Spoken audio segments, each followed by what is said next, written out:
আমাদের কাছে যে তথ্য আছে, কুষ্টিয়া সদর উপজেলার ভিতরে 13টা পেট্রোল পাম্প চালু আছে, কোনোটা বন্ধ নাই। তো সেই হিসেবে সবাই পর্যাপ্ত পরিমাণ তেল পাচ্ছে।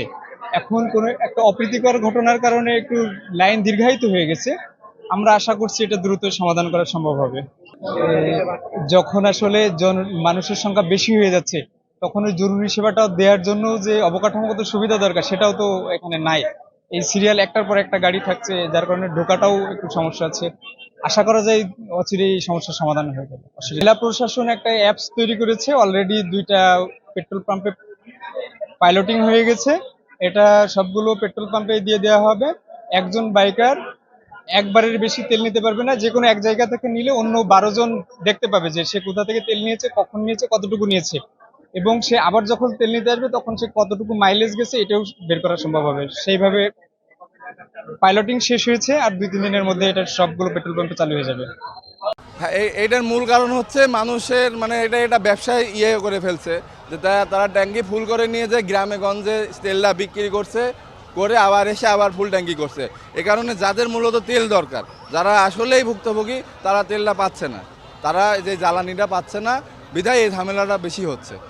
আর হচ্ছে আপনার আরেকটা এখন চাওয়াটা হচ্ছে মানুষ একটু যদি সৎ হয়, তাহলে এই সমস্যাগুলো সমাধান হওয়া সম্ভব। এখন মানুষ যদি আবার এই ব্যবসায়, এটা একটা ব্যবসায়িক একটা ধরে ফেলছে, ব্যবসায়িক একটা সাইড বা মাধ্যম দিয়ে ধরে ফেলছে, যে কারণে তারা হচ্ছে আর কি এই তেল দাঁড়াচ্ছে, ট্যাঙ্কি ফুল করছে, আবার তেল যায় গ্রামে দিয়ে আসছে, দিয়ে এসে আবার এসে লাইনে দাঁড়াচ্ছে। এই কারণে যারা আসলে তেল প্রয়োজন তারা তেল পাচ্ছে না। আর ইভেন এই লাইনে দাঁড়ানোর কারণে যারা আশপাশে যারা ব্যবসায়িক আছে, তারা অনেক আর কি সমস্যার সম্মুখীন হচ্ছে, যেমন তাদের ব্যবসায় বিঘ্ন ঘটছে, তারা ঠিকমতো তাদের যেই কাস্টমার বা যেই তাদের ভোক্তা, তারা আসা যাওয়া করতে পারছে না। এটা একটা মূল সমস্যাটা। এটা যখন আমাকে তেল দেবে, আমি টাকা বের করছি, হঠাৎ করে দেখছি এখানে অনেকেই একটা গ্যাঞ্জাম শুরু হয়ে গেল। তো যার কারণে তেল দেওয়া বন্ধ করে দিয়েছে। আমাদের এমন এক পরিস্থিতি যে আমাদের যে গন্তব্যস্থলে যাব সেটা আমরা তো যেতে পারছি না। গতকালকে এসেছিলাম, গতকালকে এখানে আসার পরে আমাদের বললো আজকে তেল দেওয়া হচ্ছে না, কালকে আসবেন। এই জন্য কালকে দুপুরবেলা আসছিলাম, আজকে সকালবেলা আসার পরও আমরা তেল পেলাম না। তো এখন আমাদের গন্তব্যস্থলে আমরা কি করে যাব? আমরা তো যেতে পারছি না, এবং আমাদের যে কর্মগুলো আছে সেগুলো তো আমরা যানবাহনে বা আমাদের সময় স্বল্পতার কারণে তো আমরা যেতে পারছি না। এই জন্য আমরা চাই যে সমস্যাটা সমাধান করে দ্রুত যেন আমাদের সকলকে এই ভোগান্তিটা যেন দূর করে। সকাল 8:30 ঘটিকার সময় পিছনে লাইন প্রায় 3 কিলোমিটার দূরে যে দাঁড়িয়ে আছে, ডিসি কোড পার হয়ে, তারপরে লাইনে আস্তে আস্তে এই পর্যন্ত আসার পরে এখন মারামারি হয়ে তেল দেবে না। কিন্তু আমি যে রোদের মধ্যে কষ্ট করে দাঁড়িয়ে আছি, আমার কর্মঘণ্টা নষ্ট হয়েছে। আমি এই তেল ছাড়া সামনে আগাতে পারবো না, সামনে যে ডিউটি আছে সেটাও করতে পারবো না।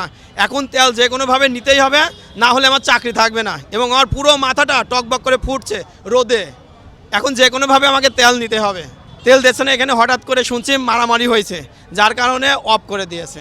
যে এখানে যারা তেল নিতে আসছেন তাদের একটা ভিড় লেগে গেছে, যে কারণে এই পেট্রোল পাম্পের আশেপাশে যে সাধারণ দোকানদাররা আছেন তাদের যে বেচা কেনা ব্যাহত হচ্ছে। এটা মূলত এই কারণে তেল ক্রেতা এবং তাদের মধ্যে একটা ঝামেলা হয়েছে, ভুল বোঝাবুঝি হয়েছে।